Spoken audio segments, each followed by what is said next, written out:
The Mystery of BELICENA VILLCA. Fourth Book. The Story of Kurt von Suberman. Chapter 13. Effectively, one instant later, the old woman entered, bringing in a tray of appetizing Creole stewpot. Quiche, sausage, bacon, chickpeas, kidney bean, potatoes, carrots, all boiled and reeky, accompanied with salad oil, vinegar and mustard. The last relation of Uncle Kurt filled me with expectation and curiosity. While I was smearing the corn cob with the yellow home butter, I not stopped thinking about the particular experiences lived by Uncle Kurt in the Third Reich, and especially in his predestined relation with Rudolf Hess, strange lieutenant of Adolf Hitler. That period in the recent history, which goes from 1933 to 1945, to me as for most of those who were born after the war, escaped to me on its vital dynamic. The Allies, victorious in a war which is, without exaggeration, the greatest one that the universal history remembers, presents us a puerile image of the loser nations, and of the period before the war. The spokesman of the triumphant alliance, helpless moral and intellectually to refute with arguments even credible to the great nationalist ideologies of the pre-war, resort to the original system to utilize the lie, the calumny, the disinformation, etc. with the perverse intention to confuse and devaluate the meaning of the words it is denominated, for example, fascist, to any Sud-American tyrant, closer to a capo of the mafia than to a brilliant statesman, as El Duce. The fascism, the National Socialism, the Japanese traditionalism, complete systems of politic philosophy, appear in the pen of publicists of the Revenge, devoid of their mystic content, spiritual and intellectual, reduced to rough totalitarian schemes, and their leaders of these movements are presented as pathologic cases. For these reasons, the narration of Uncle Kurt had the double virtue to illuminate me about an obscure period of the recent history, which he lived intensely, and to permit me verify what I suspected since I began to doubt about the spiritual virtues of some allied potencies that have sunk the world in the materialism and decadence. This is, that the mentioned great nationalist systems, especially the National Socialism, occulted a powerful spiritual and secret current behind the facade of its respective politic organizations. In an esoteric undertone, zealously hidden by the ferocious winners, which a spiritual light existed, a not revealed finality that now was unveiled in the narration of Uncle Kurt. What pretended the Führer and the other leaders of the Third Reich? What was trying to do Rudolf Hess when he flew to England on May of 1941? Many questions like these were dancing in my mind during the whole lunch, and I felt joy considering the possibility that Uncle Kurt had the answers. On the other hand, a shameful feeling of humility assaulted me each time that I remembered how I reached here, persuaded to be embarked in a unique adventure, to be privileged protagonist in a cosmic drama. Because, what had happened to me, without underestimate the real danger that it implicated, was a children's game at the light of the experience lived by my Uncle SS. And thinking thus, I felt that new forces came in my succor to comply with the demand of BELICENA VILLCA. Since some days ago, I desired to abandon the bed of the sick, because I was feeling very recovered.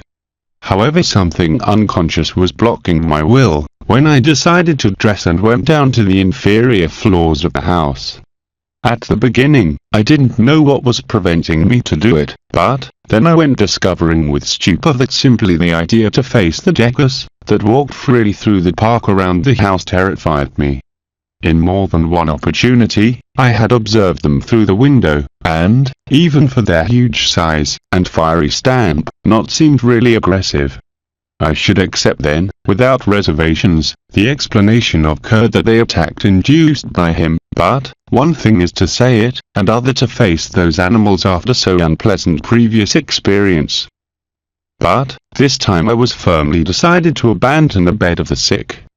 After dressing myself, for first time in 15 days, with clothing that I took from my baggage, I went down slowly the beautiful onyx staircase, which guided to the white living room, unknown until that moment for me.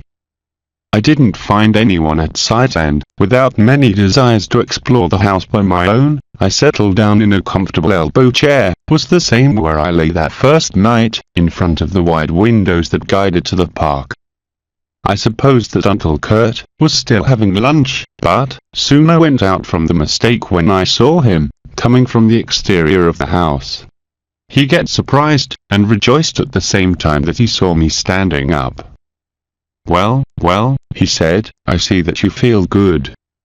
"Yes, Uncle Kurt, I think that it is time to do a normal life." I made a clap to the plastered arm, "at least while I wait for they to remove my plaster." He smiled, with a approver expression. "If you really feel comfortable here, we will stay talking the whole night, and then we'll take dinner on the dining room." I assented with the head. I was happy, waiting for a new story of my uncle, and thinking that things tended finally to take course. Uncle Kurt, seated in front of me, in an individual elbow chair, and spoke about an unimportant matter to give time for the old Warner to serve us 2 smoky cups of coffee. Finally he said, "On August of 1933, I returned to Egypt, and I took telephonic contact in Berlin with the SS Oberführerpap, to whom I had gained, after 4 years of pleasant treat, particular effect." "Hello, Edwin," I saluted, after that the operator communicated me with Pap. "Is there something for me?" "Yes, Kurt. You must come to the Chancellery to receive instructions." "Where are you?" "In the train central station. In some 30 minutes, I can be there." "Well, go to the Office of Security, and identify yourself with the SS Oberführer. He will lead you to me." I deposited the baggage in a coffer of the station, and I left to the meeting with the SS Oberführerpap. I didn't take lodgment in a hotel, because I wanted to be sure about if I'd have to continue the journey to some military distribution, or not, as effectively occurred. The SS Oberführer led me through a tangle of corridors and passages to the office whence all concerning to the Führer's security, in the ambit of the Chancellery, was decided. It was a small separated world, which occupied a rear wing of the palace of the Chancellery, passing an interior courtyard, and that gathered under the command of the SS Oberführerpap, many sectors which so different specific activities, converged in a common objective of the security. There worked in squadron of the Gestapo, a team of communications and radio bearings, a small group of the Secret Service of the SS, a chemical laboratory, an infirmary with permanent medical guard the 24 hours, all mounted, equipped, and attended by the SS, with personnel of the 1st SS Panzer Division, Leibstandarte Adolf Hitler. "Hello, Kurt. I'm glad to see you, boy." "Sincerely," said the SS Oberführerpap. "Take a seat, please." I positioned myself in a chair before the desk occupied by Pap. The office was a recent construction of armed concrete, so the low ceiling contrasted with height of the traverse corridors to arrive there. The SS Oberführerpap was looking at me with visible sympathy, seated on a swivel chair. Over his head, a picture that showed the Führer, watching at the distance. On both sides white metallic archives surrounded the desk. "I'm glad to see you again too," I replied. "I'm extremely happy to be in Berlin again." "Well, and won't be for so long," Pab said, smiling.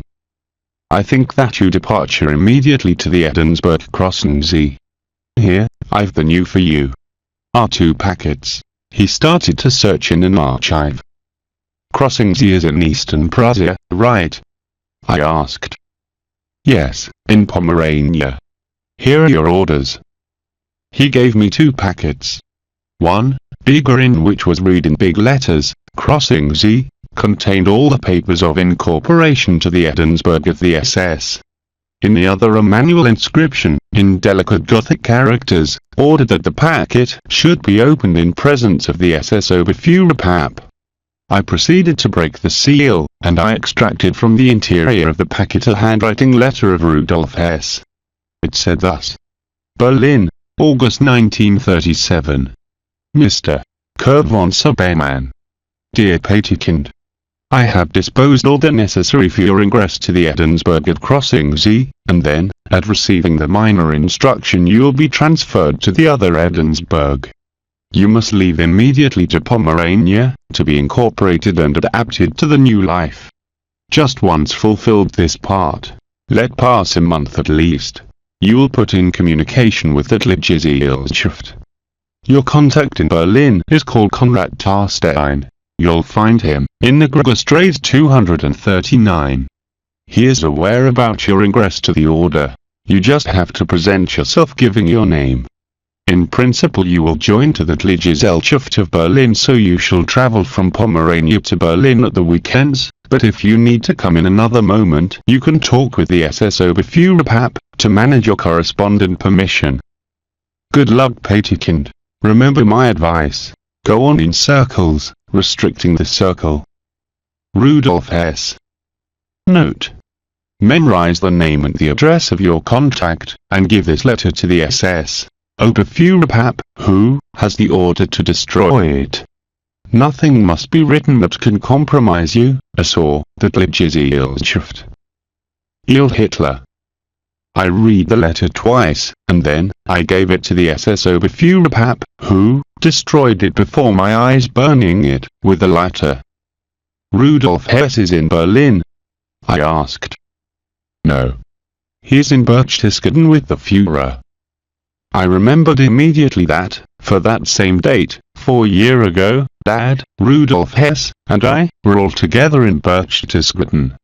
There was nothing, then, more to do in Berlin, and, after saying goodbye to the SS Oberführerpap, I left towards the train station, to undertake the journey to Eastern Prussia, as soon as possible.